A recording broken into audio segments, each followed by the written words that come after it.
sebelum belajar, tolong kerjasama, disiplin, sopan santun, disiplin. Nah, kita pisah ya. Kita pisah yang disiplin ini. Ini kita taruh disiplin semua. Ada berapa ada disiplin?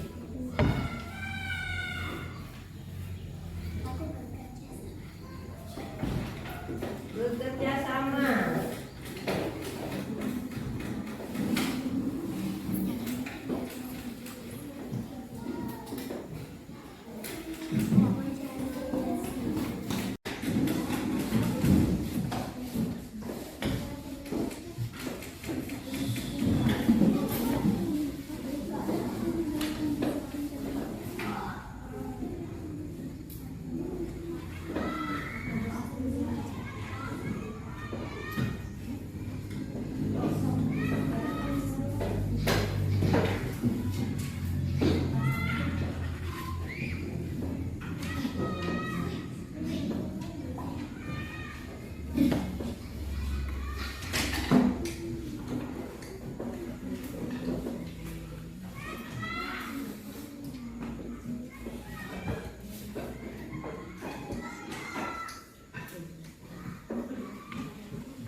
Tidak sama, ya.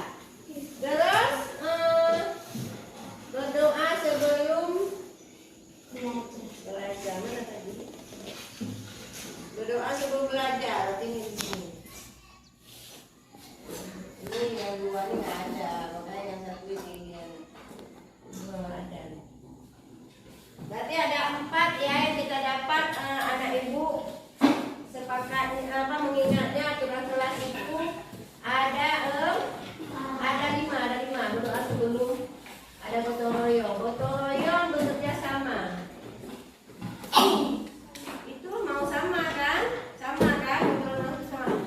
terus kalau anak ibu keluar dari ruangan ini bagaimana caranya? Ada aturannya apa enggak? Kalau keluar ada apa aturannya kalau keluar kelas? Hah? Udah lupa? Hah? Udah lupa kalau mau keluar kelas itu apa?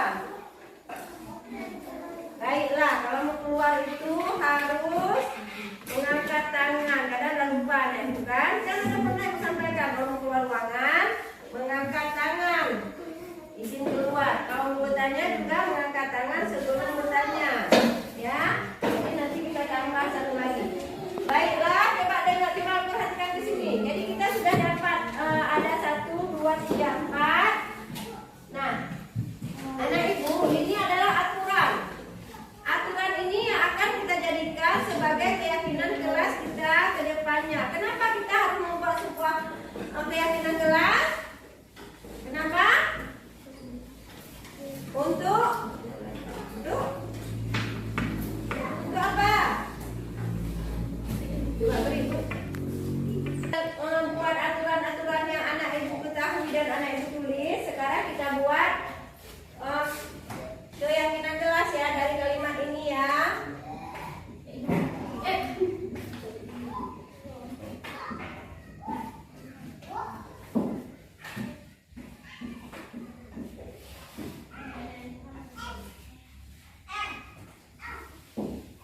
Nah, kenapa kita harus membuat keyakinan kelas?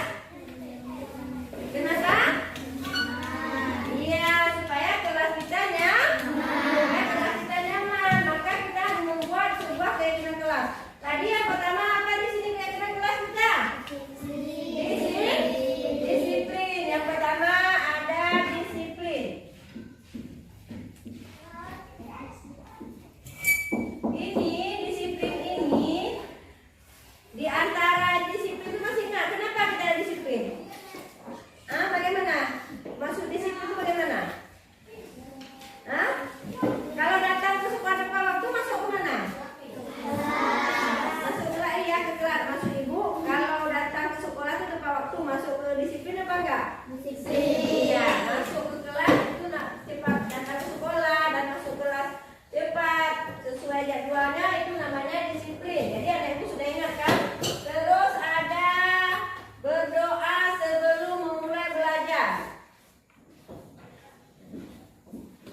Nah, kalau tidak ada lagi berarti sudah cukup. Ada berapa keyakinan kelas kita?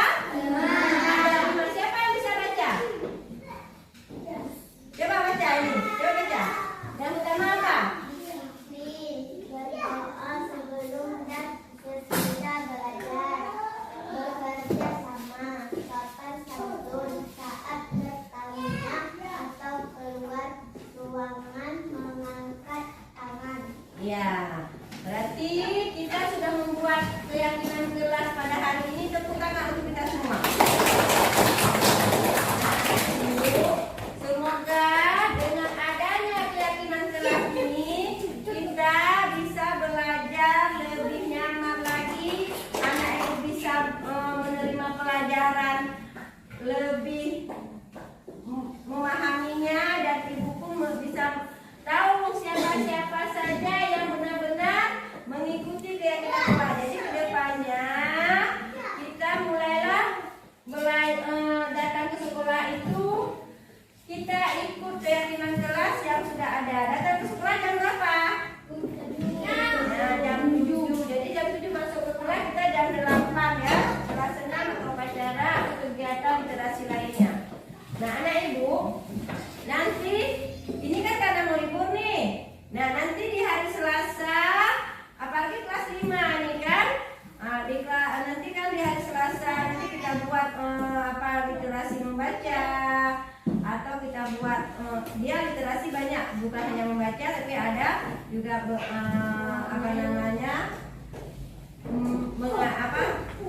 mengaji ya, atau membaca ayat Asmaul Husna dan yang lainnya. Jadi dengan adanya keyakinan kelas ini, ikuti aja aturan yang ada di sini. Ikuti keyakinan kelas yang sudah kita sepakati. Jadi anak ibu yang lain yang kegiatan di luar itu, dia akan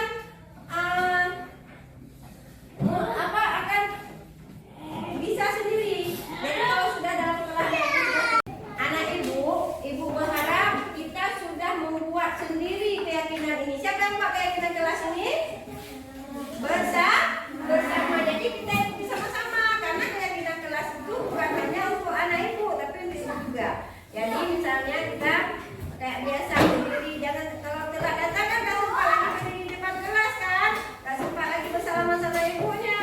Maka cepat hadir ke sekolah, setelah senam jangan berjajan dulu, tapi masuk jam istirahat baru kita ada saatnya berjajan.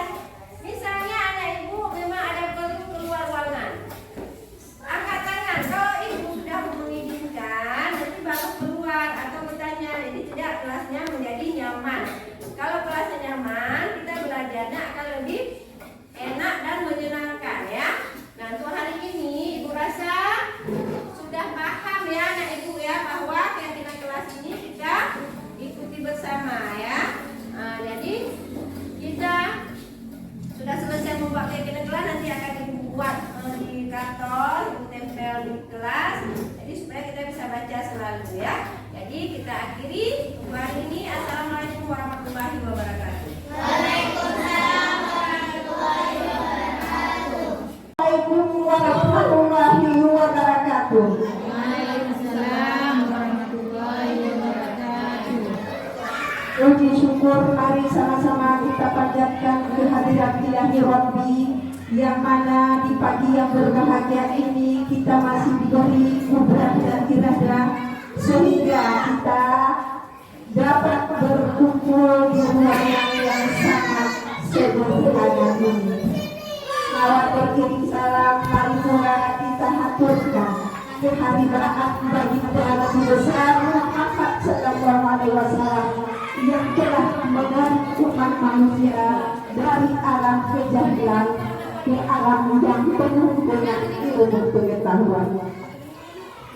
Yang kami hormati Bapak Kepala Sekolah SD Negeri Padang Sikabu yang telah berhadir di tengah-tengah kita, yang kami banggakan Ibu Hamdiana selaku calon guru penggerak Aceh Barat, dan yang kami hormati Bapak Ibu Dewan Guru yang telah hadir di sini. Adapun agenda kita hari ini yaitu menyebarkan pemahaman dan penerapan pengalaman budaya positif yang akan nantinya disampaikan atau yang akan disampaikan oleh Ibu Hardiana. Kita selaku Dewan Guru, khususnya kita yang berada di SD Negeri Padang Sikabu ini, merasa berbangga atas terpilihnya salah seorang rekan kita menjadi calon guru penggerak. Mudah-mudahan ke depan kita nanti akan menyusul juga seperti Ibu Hamdiana ini. Amin. Amin. Untuk menjaga waktu, mari sekarang kita dengarkan sambutan dari kepala sekolah. Kepada Bapak kami persilakan.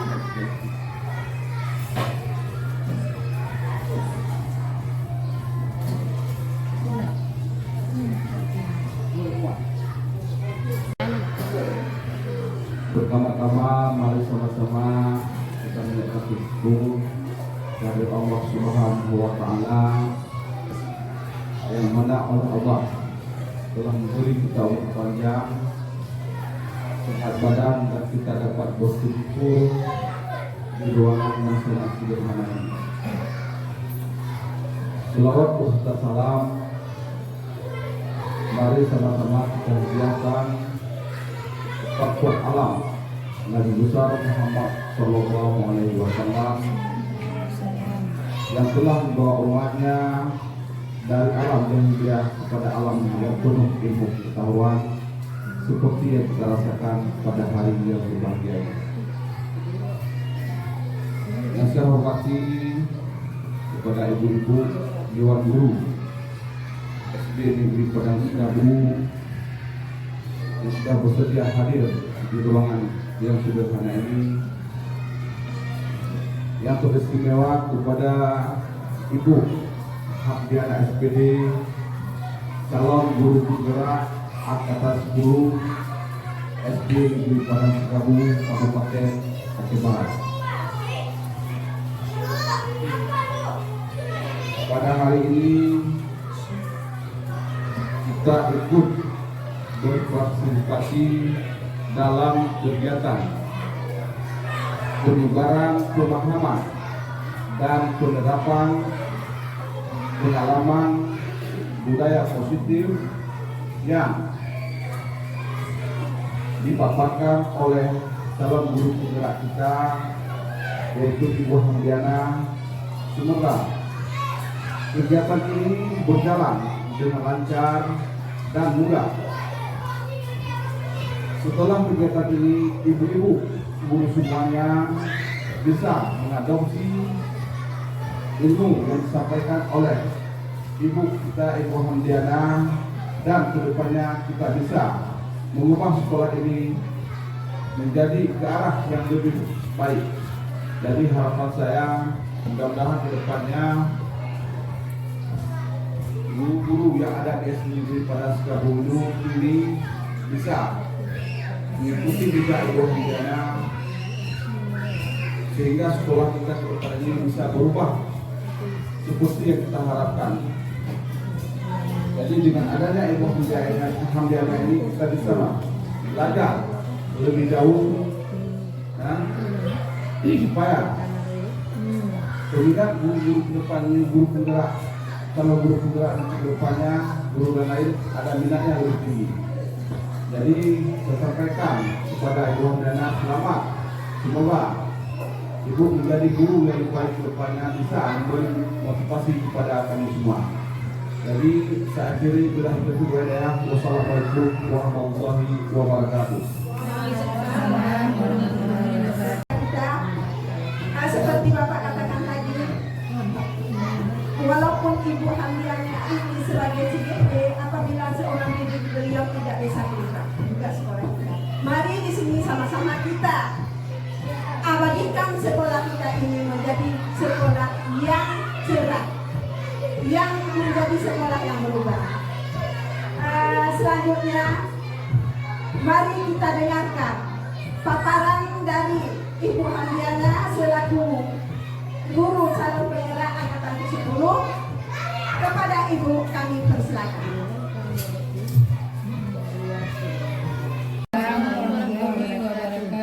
Alhamdulillah, Rabbil alamin. Wassalatu wassalamu ala asrofil anbiya'i wal mursalin wa ala alihi wa ashabihi ajma'in. Amma ba'du. Puji dan syukur mari sama-sama kita panjatkan kepada Allah Subhanahu wa taala karena rahmat dan hidayah-Nya kita sehingga dapat berkumpul di ruangan yang sederhana ini untuk menyelesaikan tugas kami sebagai calon guru penggerak, yaitu membuat budaya positif di sekolah. Selawat beriring salam sama-sama kita sanjung sajikan ke pahlawan alam Nabi besar Muhammad SAW beserta keluarga dan sahabat beliau. Yang saya hormati Bapak Kepala Sekolah SD Negeri Padang Sekabu, yang saya hormati Ibu Dewan Guru SD Negeri Padang Sekabu yang telah bersedia membantu saya berkolaborasi pada tugas-tugas CGP saya dan merubah sekolah ini menjadi sekolah yang lebih baik lagi ke depannya. Alhamdulillah, saya sudah menyelesaikan lebih dan kurang 2 bulan di CGP ini. Semuanya adalah berkat dukungan ibu-ibu semua, sehingga saya sudah sampai ke sini.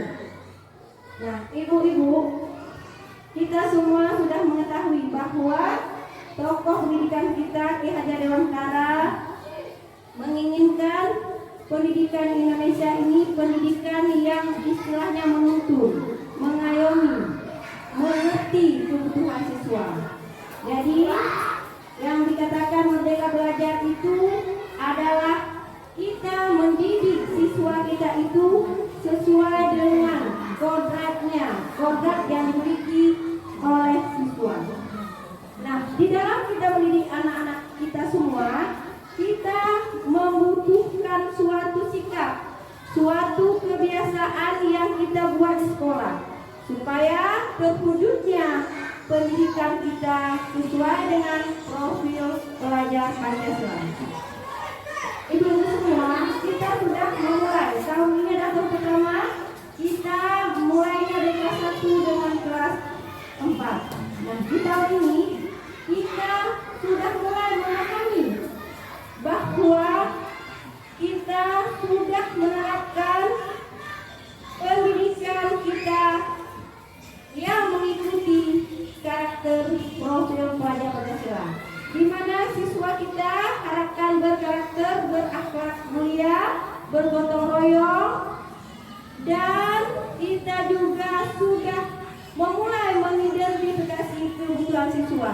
Jadi kita memberikan pembelajaran siswa tidak lagi berpihak kepada guru, tapi kita berpihak kepada murid. Nah, di dalam pendidikan ini kita membutuhkan suatu budaya yang baik, di mana budaya tersebut dikatakan adalah budaya positif. Biasa berbuat hal yang positif, tapi kita tidak mengenal apa itu yang kita lakukan. Seandainya kita tahu itu memang harus kita lakukan, pasti kita lakukan. Tapi kita berbuat tapi tidak tahu itu arahnya kemana. Nah, seperti itu. Jadi untuk hari ini mari sama-sama kita lihat budaya positif yang seharusnya guru lakukan. Ibu semua, inilah konsep budaya positif, yaitu perubahan paradigma belajar. Maksud di sini perubahan paradigma belajar yang dulu kita belajarnya itu tergantung guru. Kita memberikan materi, menjelaskan materi-materi, dan terakhirnya si siswa ini menyelesaikan soal-soal. Tapi sekarang kita berubah merubah paradigma cara belajarnya, kita ubah menjadi kita mengetahui terlebih dahulu apa yang dibutuhkan oleh murid, baru guru menyiapkan dan memulai pembelajaran yang menyenangkan untuk murid. Terus disiplin positif. Maksud di sini disiplin positif, datang ke sekolah itu tepat waktu, bersalaman, berdoa, dan berbicara dengan nada-nada yang positif atau yang baik-baik aja. Terus nilai-nilai kebajikan. Nilai-nilai kebajikan yang dimaksud nilai-nilai kebajikan dalam budaya positif itu misalnya kita bersalaman, mengucap salam saat berjumpa, nah seperti itu. Terus kebutuhan dasar manusia. Ini kebutuhan dasar manusia itu ada 5. Kita mengetahui yang dikatakan kebutuhan kita itu misalnya di rumah, kenyamanan, kebahagiaan, nanti akan kita bahas di poin selanjutnya. Terus motivasi perilaku. Nah, perilaku seseorang atau perilaku siswa kita akan termotivasi oleh orang lain.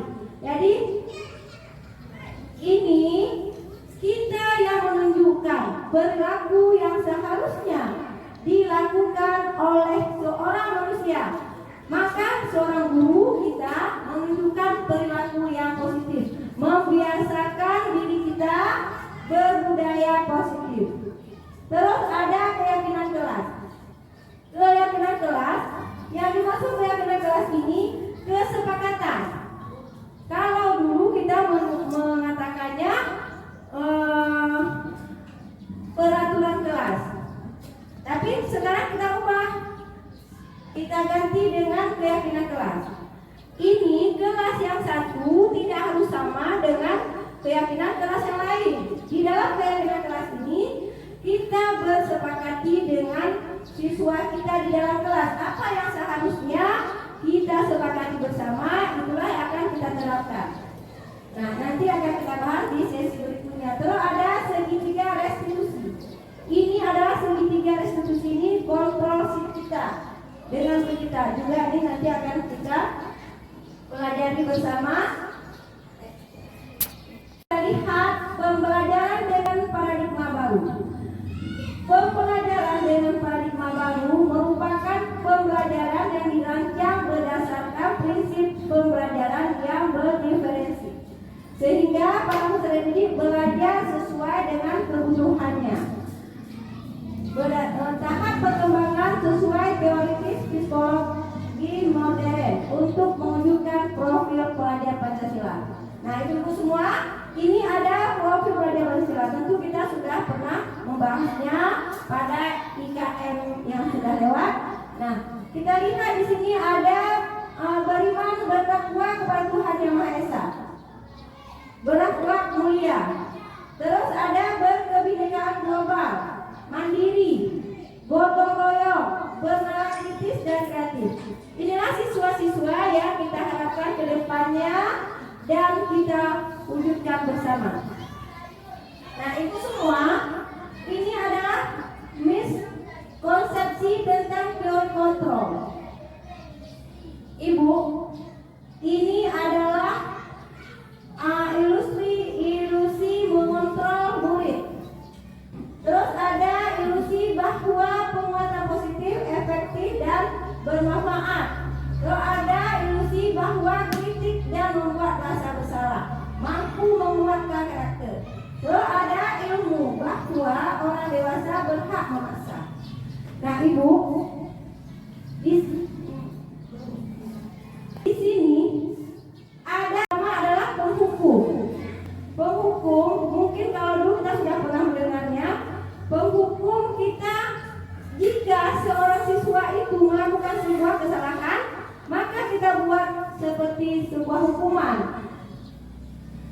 Memang hukuman tersebut kita maksudnya supaya siswa itu berubah, supaya dia mematuhi peraturan yang sudah disepakati.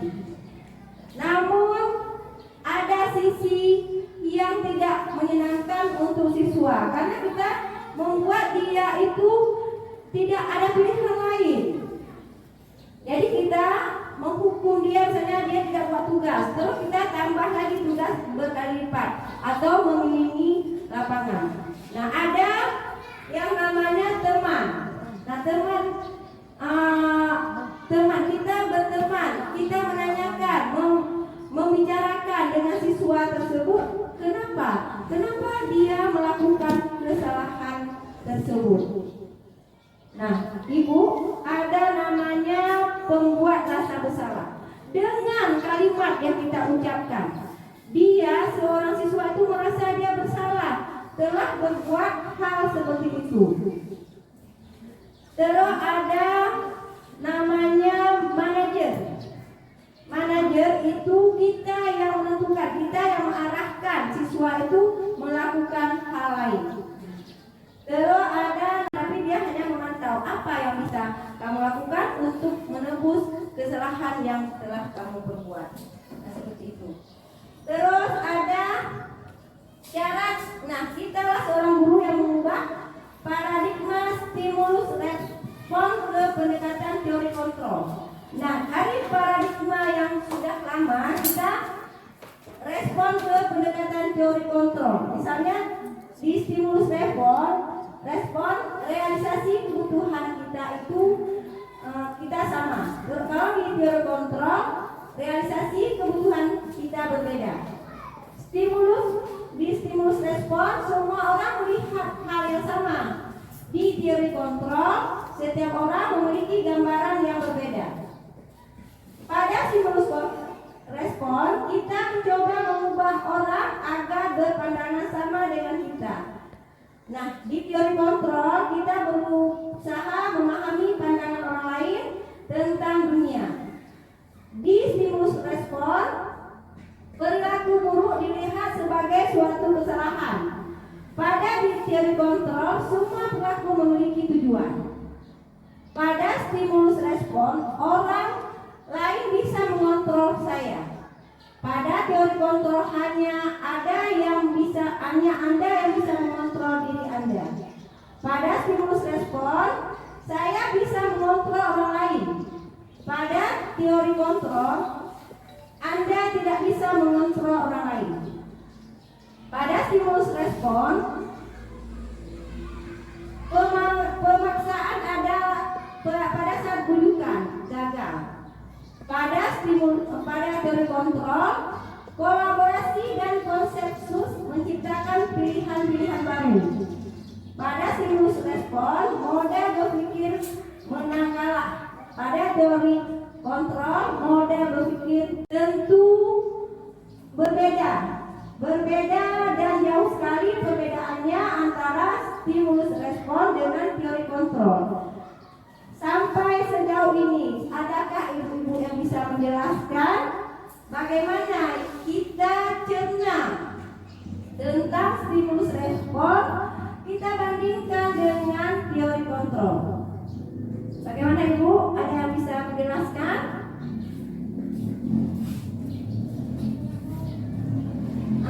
Kami persilakan untuk Ibu Wia menjelaskan.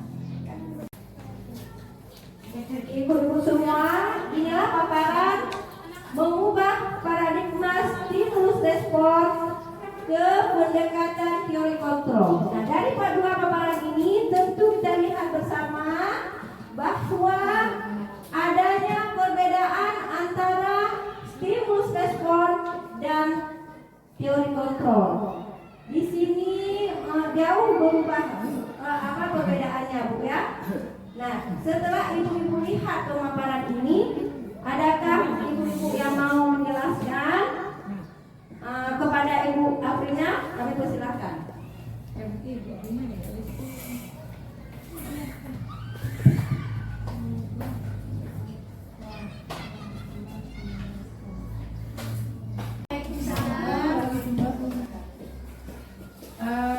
Dari paparan yang sudah disampaikan oleh guru kita tadi, yaitu Bu Hamdiana, kita bisa melihat di sini, jadi mengubah paradigma stimulus respon ke pendekatan teori kontrol.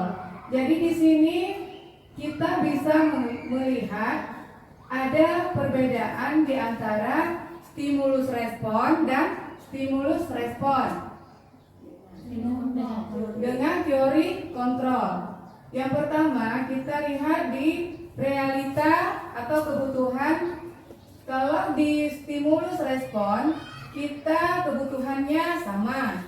Sedangkan di teori kontrol, realita atau kebutuhan kita berbeda. Di sini sudah jelas kita melihat perbedaannya ya.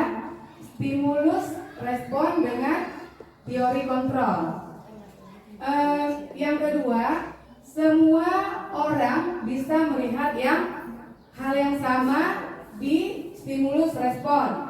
Sedangkan di teori kontrol, setiap orang memiliki gambaran yang berbeda.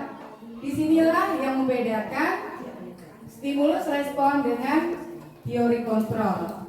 Sama juga dengan yang di bawahnya. Perilaku kita mencoba mengubah orang agar berpandangan sama dengan kita. Berarti di sini ada sedikit pemaksaan dari kitanya supaya kita mengajak orang supaya pendapatnya sama seperti kita. Itu di stimulus respon. Sedangkan di teori kontrol, semua perilaku itu memiliki tujuannya masing-masing. Tidak bisa kita memaksa harus seperti yang kita inginkan. Nah, disinilah perbedaannya. Seperti yang misalnya di stimulus respon, orang lain bisa mengontrol saya. Sedangkan di teori kontrol, hanya Anda yang bisa mengontrol diri Anda, ya kan? Kita yang bisa mengontrol diri kita sendiri, tidak bisa orang lain. Disinilah jelas perbedaannya di antara stimulus respon dan teori kontrol. Mungkin ini saja tanggapan dari saya tentang mengubah paradigma stimulus respon ke pendekatan teori kontrol. Terima kasih. Assalamualaikum warahmatullahi wabarakatuh. Terima kasih kepada Ibu Afrina yang telah memaparkan refleksinya tentang mengubah paradigma stimulus respon ke pendekatan teori kontrol. Nah, berarti ini kita ubah. Sekarang kita berubah. Guru berubah, mengubah cara mengajar, bahwa kita harus mengetahui bahwa setiap kebutuhan siswa itu berbeda. Setiap orang memiliki gambaran yang berbeda dan pandangan juga berbeda. Perilaku yang ditunjukkan oleh siswa kita juga memiliki tujuan. Dan kita tidak bisa dikontrol oleh orang lain, tapi kita mengontrol diri kita sendiri. Yang bisa kita lakukan adalah berkolaborasi dan konsensus, menciptakan pilihan-pilihan baru. Maksudnya di sini Ibu di antara saya dengan Ibu Wizara mungkin ada pendapat-pendapat, tapi berbeda. Namun ada hal baru yang bisa kita simpulkan, yang bisa kita ambil. Titik terangnya pendapat saya dengan pendapat Ibu Wizara akan bertemu, dan itu adalah hal yang positif tentunya. Nah, seperti itu kita berkolaborasi. Terus kita berpikir menang-menang. Maksudnya kita tentu menganggap diri kita itu benar. Jadi kita menang. Namun kita sebagai seorang guru tidak bisa menganggap diri kita itu adalah menang, karena kita harus mengingat kembali bahwa kita menuntut siswa sesuai dengan kodratnya. Jadi tidak bisa kita pilihan kita, tapi kita mengajarnya dengan tuntutan kodrat yang dimiliki oleh siswa. Nah, Ibu, di sini ada namanya seperti kita katakan tadi, yang pertama disiplin positif. Disiplin positif berasal dari kata disiplina yang berarti belajar. Disiplin mengacu pada disiplin diri yang memiliki tanggung jawab terhadap apa yang dilakukan berdasarkan nilai diyakininya. Nah, di sini disiplin positif merupakan salah satu cara penerapan disiplin yang bertujuan untuk menumbuhkan kesadaran serta memberdayakan peserta didik tanpa imbalan atau penghargaan, ancaman atau hukuman. Nah, sebagai peserta didik, tujuan kita adalah menciptakan peserta didik yang memiliki disiplin diri sehingga mereka berperilaku mengacu nilai-nilai kebajikan universal dan memiliki motivasi intrinsik dalam perubahan ke arah yang lebih baik. Nah, Ibu, kita sudah pernah mendengar disiplin. Disiplin berarti mematuhi, salah satunya mematuhi aturan-aturan yang sudah kita sepakati. Nah, di sini ada pemikiran Bapak Ibu yang ingin Ibu tanyakan, kami persilahkan.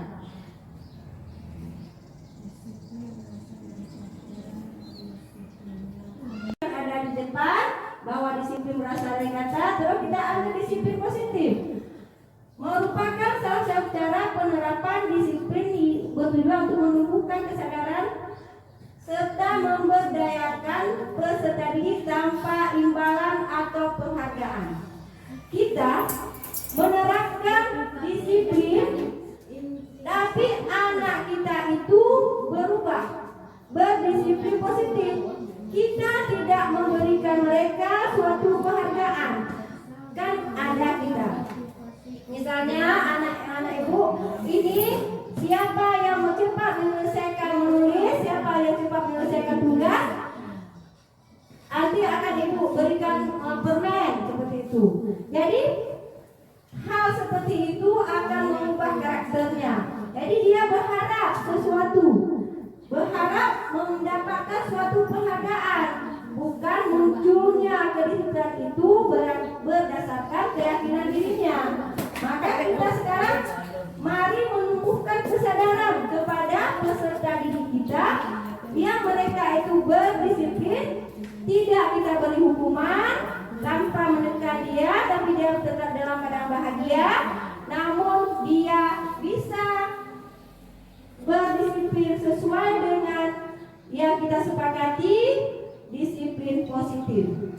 Kita juga tidak perlu memberi dia suatu hadiah, karena dia akan berdisiplin mengingat suatu hadiah. Namun kita bukan itu yang tujuan kita, tapi dia berdisiplin, bersikap positif tanpa kita berikan sebuah penghargaan. Nah, Ibu-ibu, ini adalah nilai-nilai kebajikan.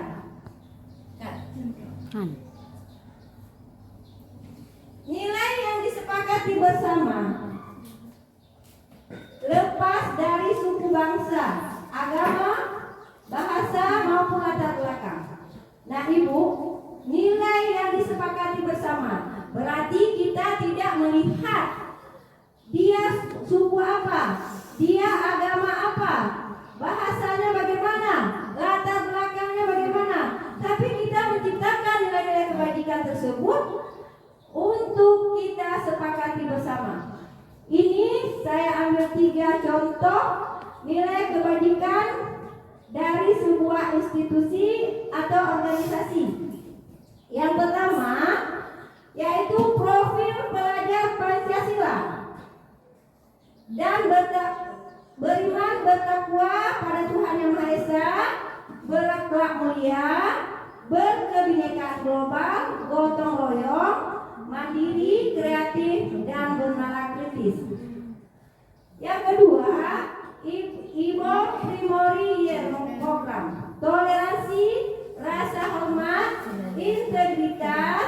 mandiri, menghadapi, antusias, empati, keinginan, kreativitas, kerjasama, percaya diri, dan komitmen.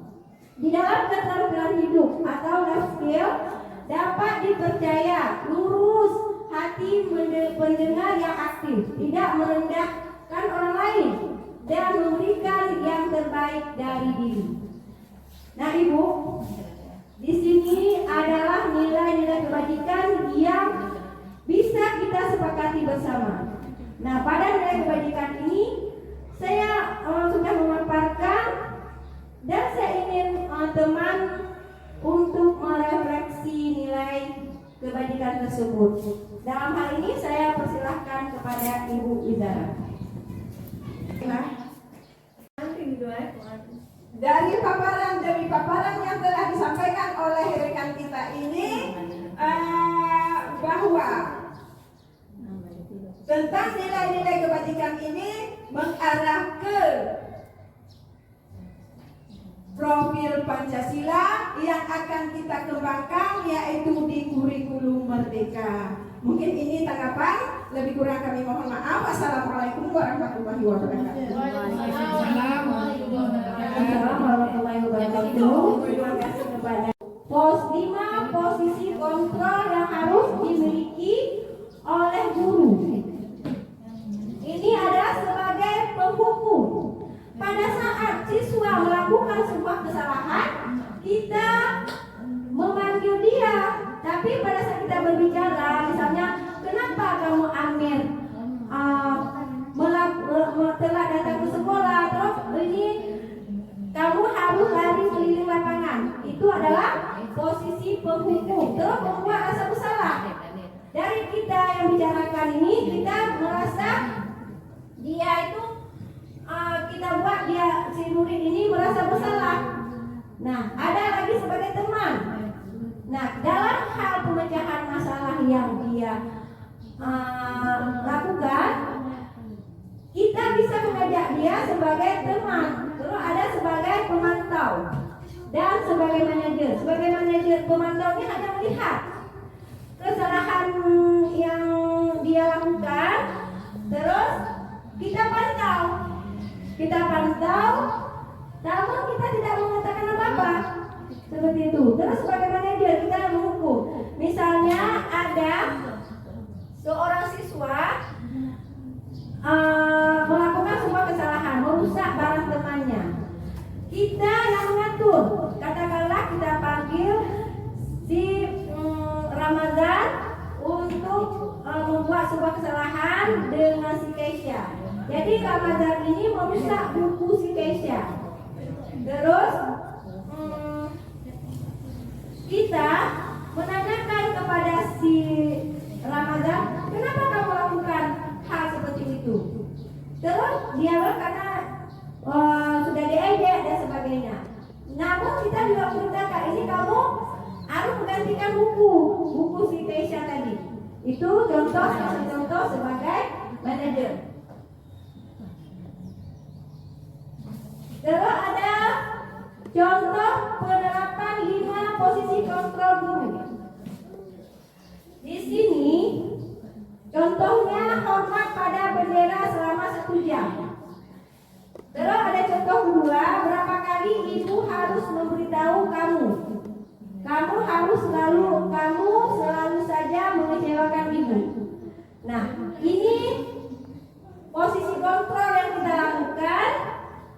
Si siswa ini melakukan kesalahan, misalnya hormat kepada bendera, dia sudah membuat kesalahan. Contoh kesalahan dia buat pada saat upacara, misalnya dia tidak memakai dasi atau topi, atau dia tidak memakai sepatu yang berwarna hitam, maka kita akan membuat dia melakukan hormat kepada bendera selama 1 jam. Ini termasuk kepada posisi kontrol penghukum. Nah, ini yang satu lagi, berapa kali ibu harus memberitahu kamu selalu saja mengecewakan ibu. Ini adalah masuknya ke dalam posisi kontrol membuat rasa bersalah. Ini ada contoh penerapan 5 posisi kontrol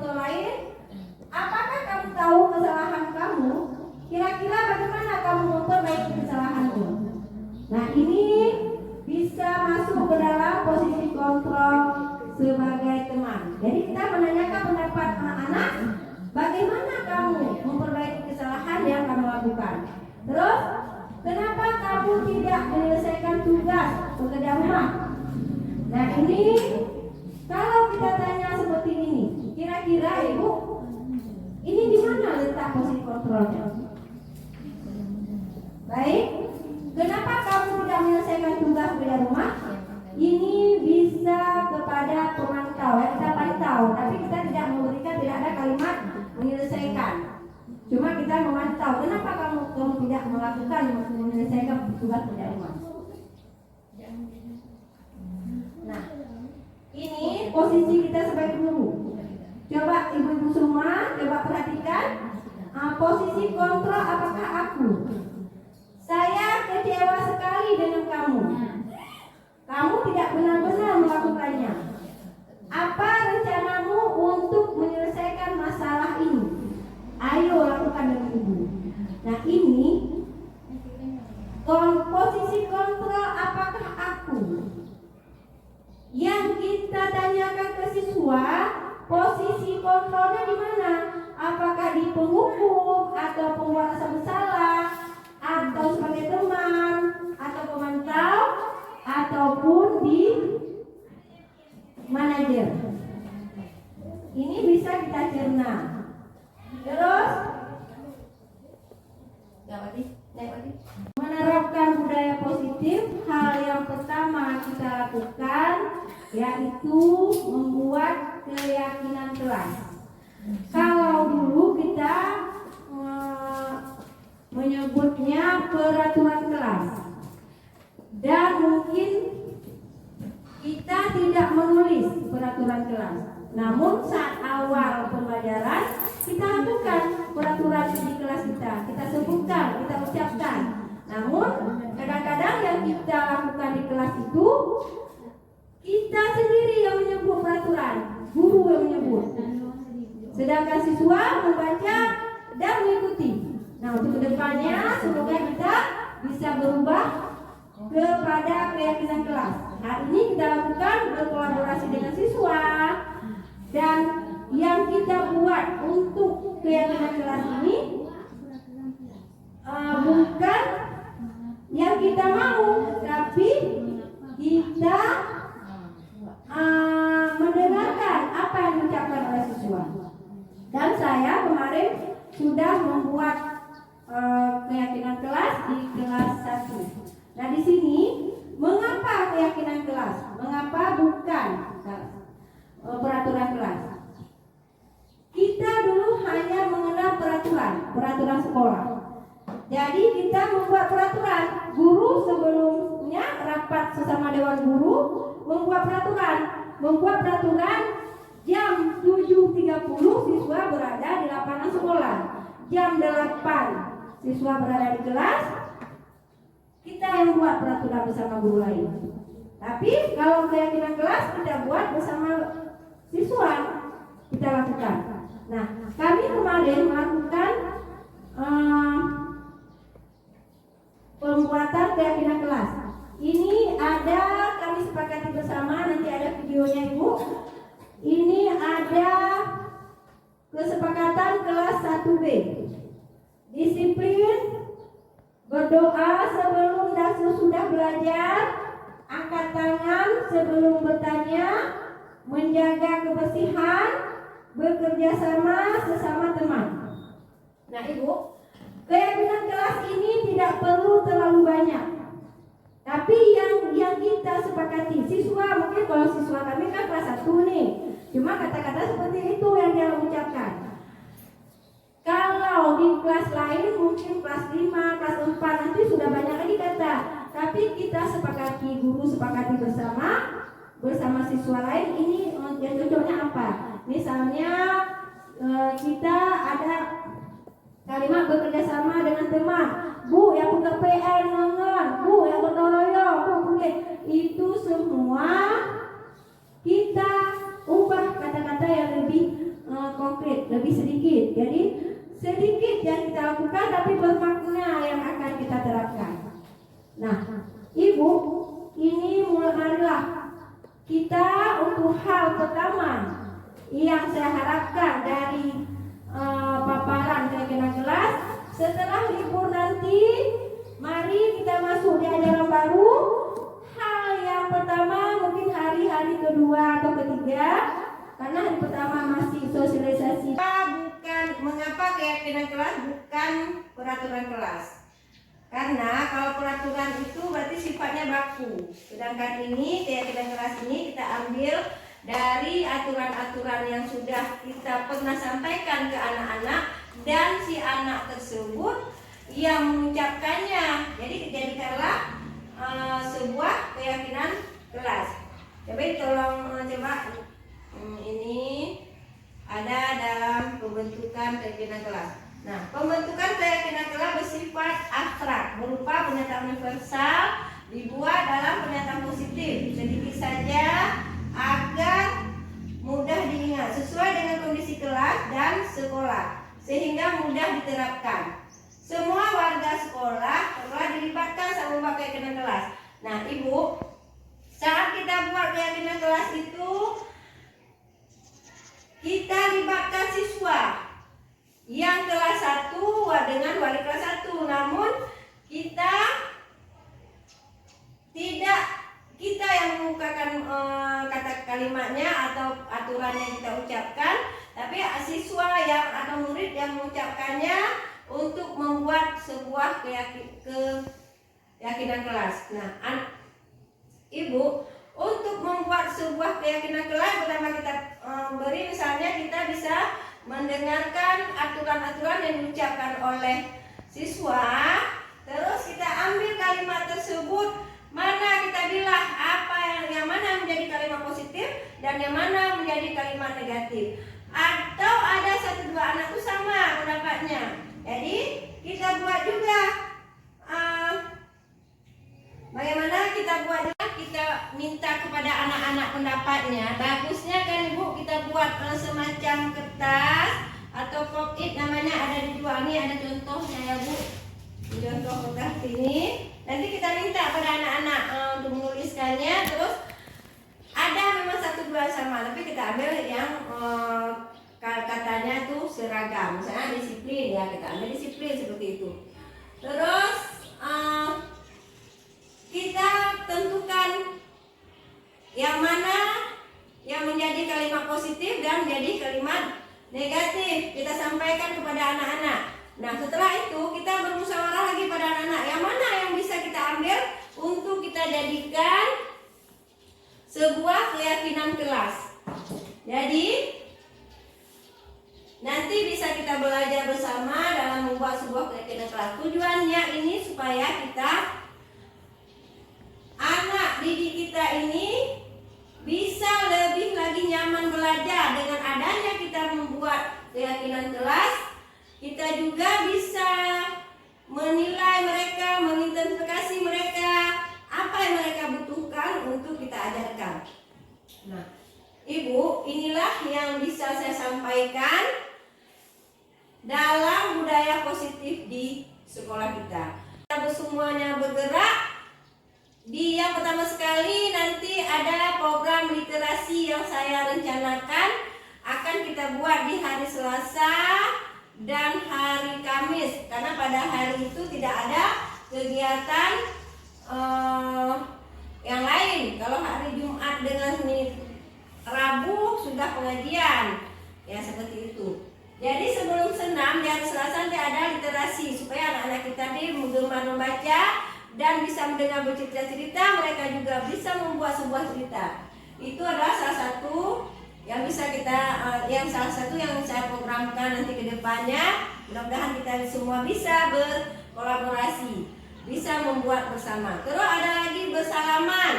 Nah, bersalaman kita pertahankan di depan pintu pagar, kita tunggu anak-anak, itu adalah juga budaya positif. Nah, masih banyak lagi yang bisa kita lakukan. Misalnya ada seperti saya jelaskan tadi, ada restitusi. Jadi kita mengenangani masalah anak ini, di mana si anak tidak merasa dia diasingkan dengan kawannya, tidak merasa asing. Tapi kita bisa mengajak dia sebagai teman, kita selesaikan dia tanpa memberi sebuah hukuman. Nah, begitu juga dalam penyelesaian pembelajaran, semoga kita selalu bisa memotivasikan anak-anak.